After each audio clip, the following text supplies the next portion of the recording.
Well, hello everyone, this is Jeff Clark coming at you with another unboxing video. It's been a little while since I've got to do one, but I did go on a trip here last month and was able to pick up this model from the Aviation Megastore in the Netherlands.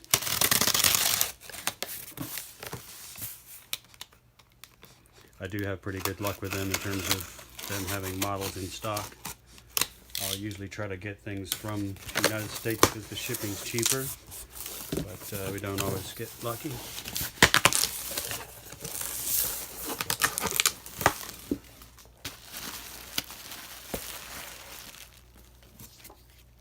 Nice little card that comes in there.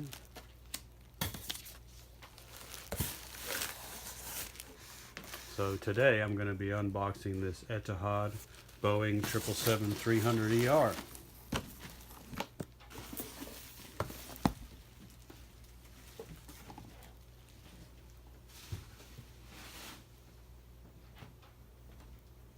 So I traveled to Bangalore from Chicago, or to Abu Dhabi, and was able to fly on Etihad. And I didn't fly on this specific registration, but it is the same livery. It's not their current, the new livery. They haven't got all of their aircraft painted in the new livery yet, so this one is in the original livery. It's a really tight squeeze in there.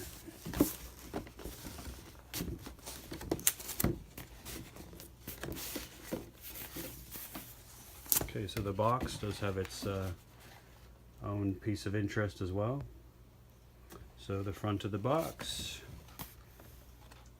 And on the way out, I did not fly on the Abu Dhabi Grand Prix version, but on the way back I did. So I flew on the 777-300ER twice. It was a pretty comfortable flight. So this is JC Wings model, 1/200 scale. Now Etihad was formed in 2003 and is the flag carrier of the United Arab Emirates, and they're based in Abu Dhabi, as I said, and their headquarters are right by the Abu Dhabi International Airport, which is, if you haven't seen it online, I suggest you look at it because they're building a new terminal there with another 30 gates. It's really impressive structure to look at. I flew, I like to fly as many carriers as I can, so when I get to travel somewhere and I book the flights, I try to go through a different airport or a different carrier or fly on a different type of aircraft. So this is where I happen to end up. So as I said, Etihad was started in 2003, and it has a fleet of 116 aircraft. They serve 120 destinations. That's passenger and cargo. Etihad is not a member of an alliance, although they do have some affiliations specifically with American Airlines. So that's why I flew them American to Chicago and then connected up with the Etihad flight. They part owner of a number of other aircraft, as they've invested in a number of different airlines, and Virgin Australia is one of those examples. So it's the brainchild of Sheikh Zayed, and it was established by his personal pilot Darwish Al Khoury, and which I thought was kind of interesting to have that. And then it's also the title sponsor of the 2009 Abu Dhabi Grand Prix, which gives rise to this current livery, which we'll take a look at. And this model has actually been out for a while, so I think I'm pretty fortunate to have got it without it being sold out. It was sold out pretty much everywhere except for the Aviation Megastore. So I'm glad that we're in the era of the metal plate on the stand, which is cool. It says Boeing 777-300ER, one scale 1/200, and then the Etihad Airways logo. So that's really nice to have. Plastic covering on the top.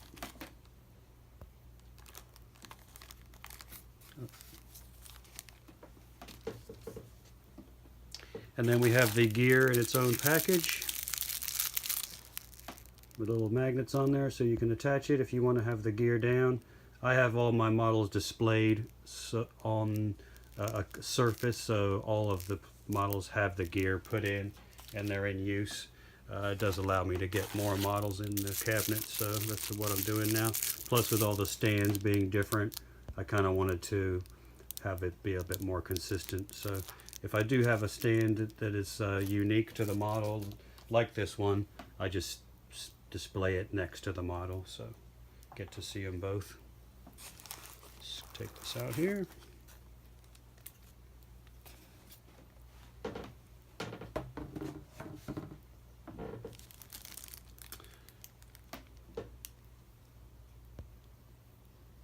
First thing I want to do, just make sure there's nothing obvious damaged and everything looks like it's all intact.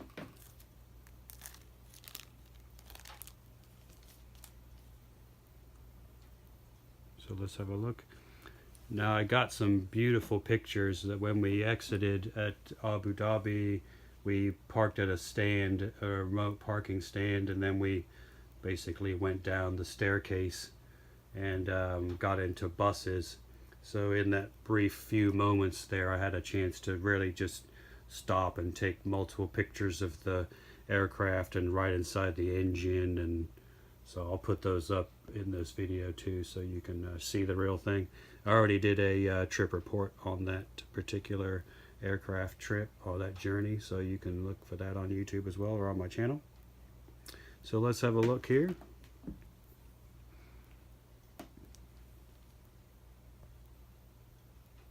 Left side of the aircraft, we got pressure release valve, of course, and they do one of the few airlines to still use this cheat line, although their new livery does not have a cheat line on it anymore. It's very broken up. I kind of prefer this one actually to the livery they're using now with the shapes.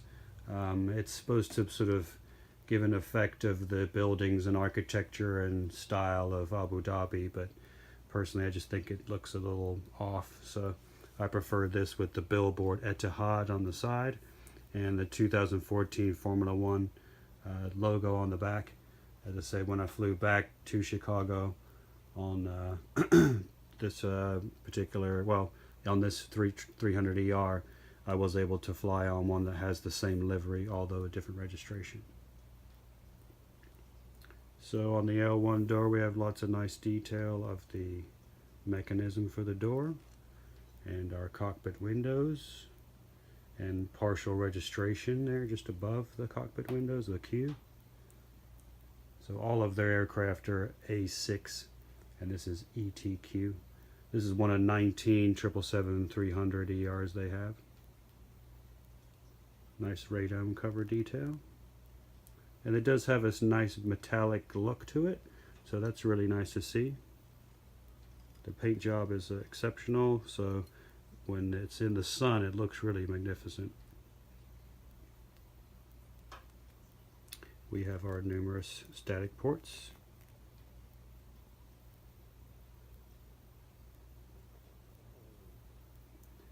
We've got just a painted on landing light here in the wing root, not a jewel like we're seeing in the newer models.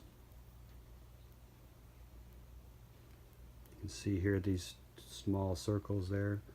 Underneath the row of windows is actually inspection lights for the wing.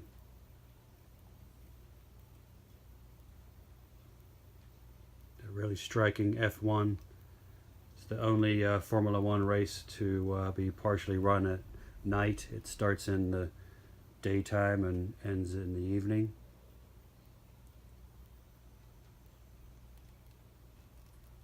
Abu Dhabi also has the Ferrari World center there, which is, they have a track and it's a pretty amazing structure, so I was able to fly right over that when I was riding in my connecting flight, so I got some nice pictures of it. It's pretty cool to look at. And then this has the symbol of Abu Dhabi, and then also the United Arab Emirates colors here in the swooping lines on the tail.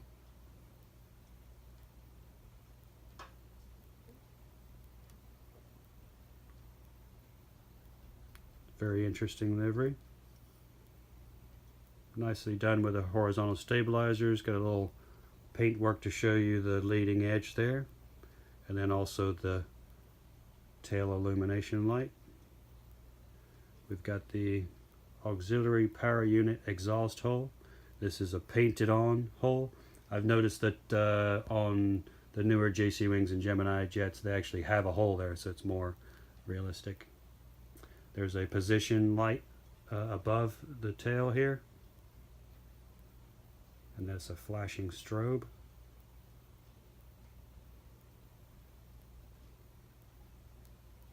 Let's take a look at the wings here. Exit walkway.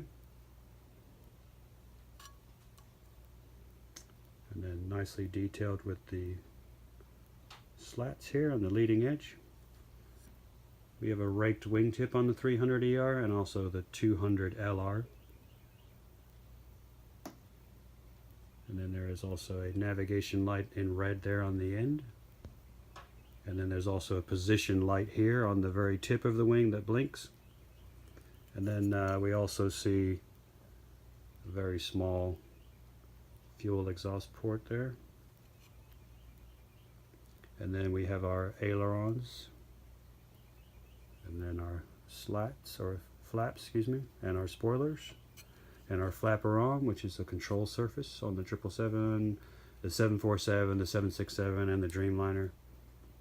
The Airbus does not have the flapper on.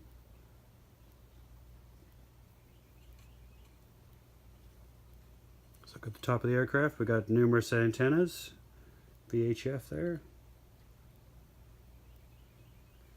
Then we have our emergency cut here symbol to alert the rescue crews to access from those areas.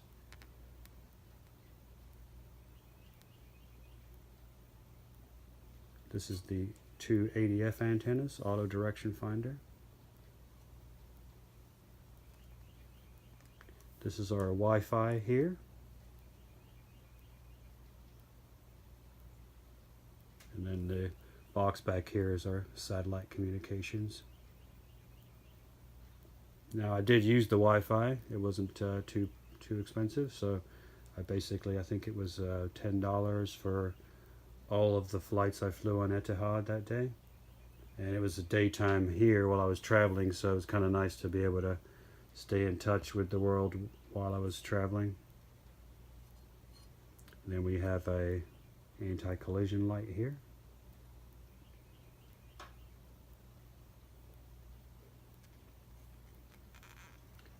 Have the registration here, and we were in the bus, drove right underneath that, so it's kind of cool to see. And we've got these GE 90-115Bs, largest commercial engine. Maybe some of you have seen the GE just tested their new 777X engine, which is going to be even bigger than this one. It's going to be kind of interesting to check out. But JC Wings and Gemini do a really nice job with the engines and making sure all of the markings are painted on there appropriately and the exhaust ports look good. You can also see the flap track fairings here. This is where the gear for the flaps is concealed. It's a worm drive gear that spins inside there to extend the flaps out, so they need some aerodynamic protection. Here's our fuel dump valve. And on the other side, looks good.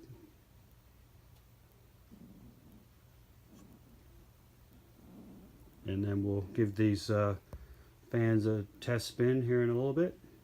Make sure they go around. This one's already kind of moving a little bit, so it looks like it's going to be good. Really nice detail with the fan blade itself. I really like the way they do that.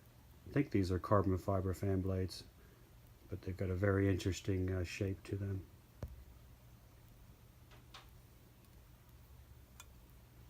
So let's look at the right side of the aircraft, starboard side.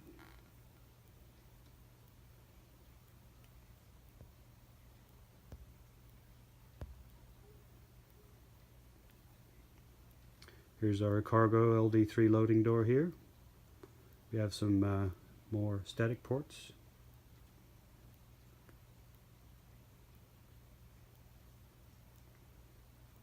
The engines look really cool with the Etihad written on there. it also in Arabic as well.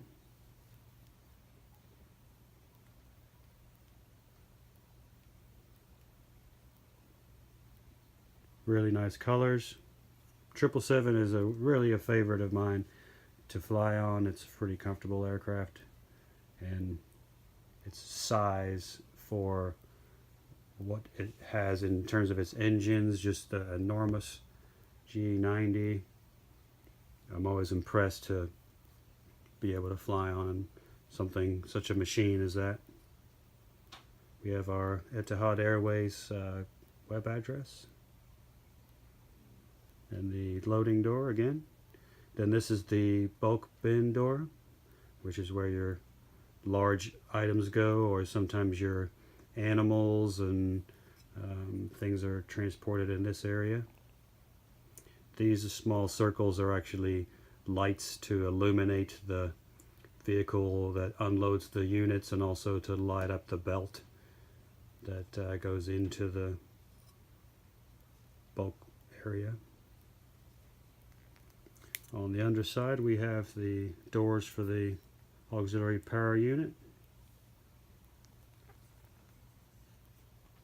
And then this square here is the access hole for the auxiliary power unit.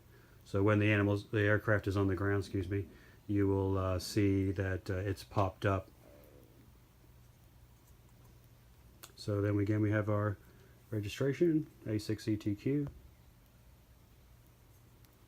Underneath, we have distance measuring antennas, fuel exhaust port, or pressure release valve. This is our skid plate. On the 300E era, it does have a skid plate to protect the fuselage from a tail strike if one were to occur. This is an opening for the ram air turbine. So this door would open up, a small turbine drops out of the bottom of the aircraft and spins in the airflow and generates energy, so that if the engines have failed, or both of them are not in operation, the aircraft can still operate its avionics using the ram air turbine. So it's a generator. Here's our landing gear doors, and they are grooved, so they have a nice 3D look to them.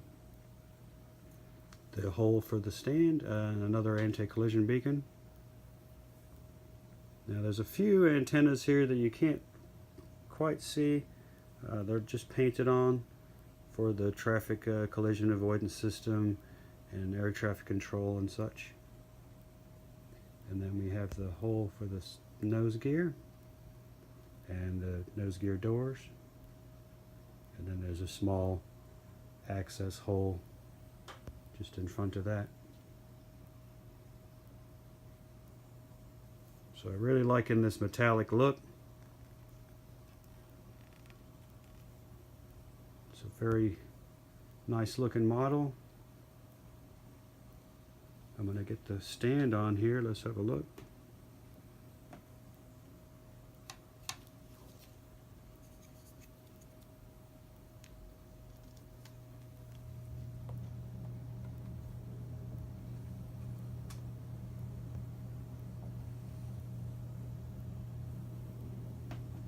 Looks really good. It's got a nice angle.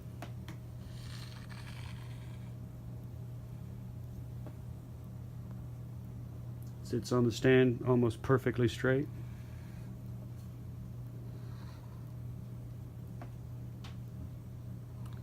That's a good looking model. Now this aircraft is a 2-class configuration, so it has business class from the first section here through to about the middle of the between the L2 and L3 door, and then the rest is all economy. So you've got 40 business class seats with the lie flat beds and 340 economy seats. Their business class product is called Pearl Business, and then the economy class product is called Coral Economy. So they really do pack them in. On the way out, it was basically a half full flight. The rear of the aircraft was almost empty, so everybody had almost a full row. I had a row of 3 to myself, although the seats are pretty rock hard, and it wasn't very comfortable experience, even though I had the 3 seats. So that's a word of warning. But the seats do have a different type of style to them. They recline, but it's also a cradle, so the seat bottom actually slides forward when you recline. So you do get a bit more of a stretch out, which is kind of nice. And the person in front of you is not in your lap, basically. So this particular aircraft, as I said, is one of 19. The serial number on this 41700, the line number 1137. This is a 777-3FX-ER, and the first flight of this particular aircraft was on August 28th, 2013, and it was delivered September 26, 2013. So hasn't been in the fleet for very long. They have a group of older 300 ERs and a group of newer ones. I think the ones that I were on were about 5 years old. I was on A6-ETJ and A6-ETG, and I had 47A and 48A were my seats, which is about halfway down in the very tail part of the aircraft. And but it's worthwhile to sit back there to take video, because you can see the whole wing, and the wing is not obstructing your view of the ground, which is a nice thing to also have. And the window is pretty much my preferred seat. On the way back, it was a completely full flight, so it was pretty squeezed in there for 14 hours. The flights from Chicago to Abu Dhabi were EY-150, and on the way back EY-151. And this aircraft has the GE 90-115Bs on it. It is a 242-foot long aircraft. It has wingspan of 212 feet, the tail 60 feet high. Very large aircraft. Maximum takeoff weight 775,000 pounds. That is over 350 tons. That's a huge amount of weight. And the range of this aircraft, 7,370 nautical miles.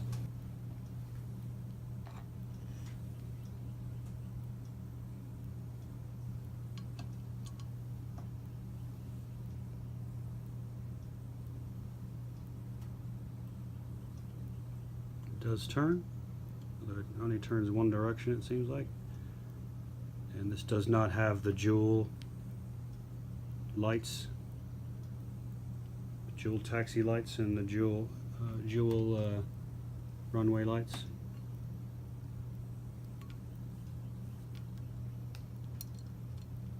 Now I did notice that this one here, you can see that one of the supports for the strut there didn't make it all the way through the mold. It looks like it's separated there.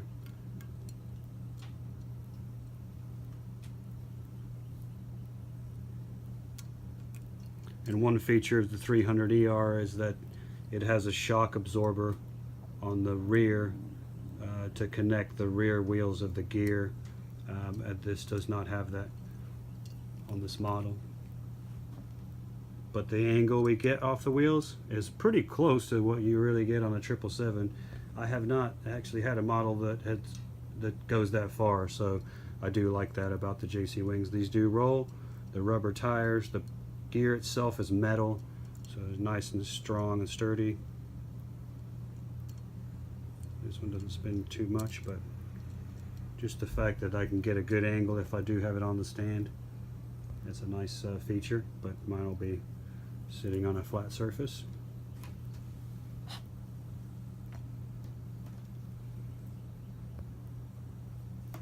Take this film off of here.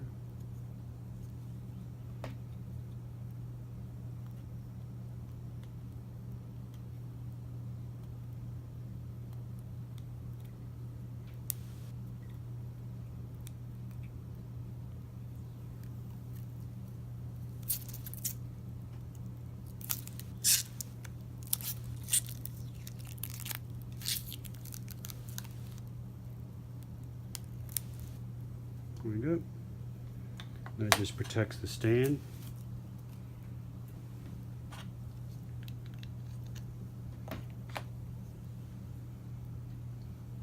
Very nice.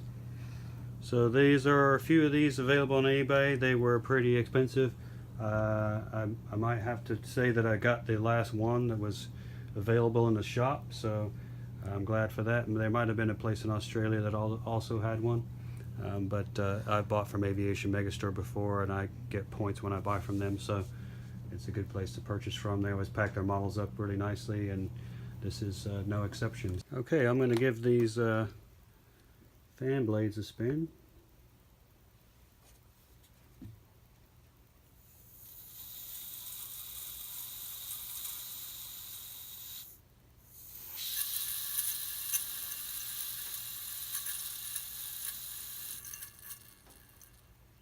It's been pretty good. Almost as good as the real thing.